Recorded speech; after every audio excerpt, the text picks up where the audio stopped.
இயேசு கிறிஸ்துவின் நாமத்தினாலே உங்கள் யாவருக்கும் எங்கள் உள்ளம் கனிந்த கிறிஸ்மஸ் நல்வாழ்த்துக்களை தெரிவித்துக் கொள்கிறேன்.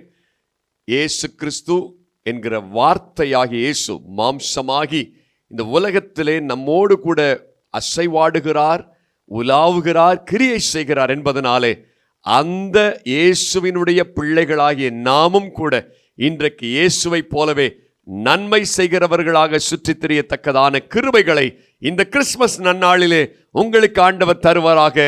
எல்லோருக்கும் இயேசுவின் நாமத்தினாலே மெரி கிறிஸ்மஸ். God bless you.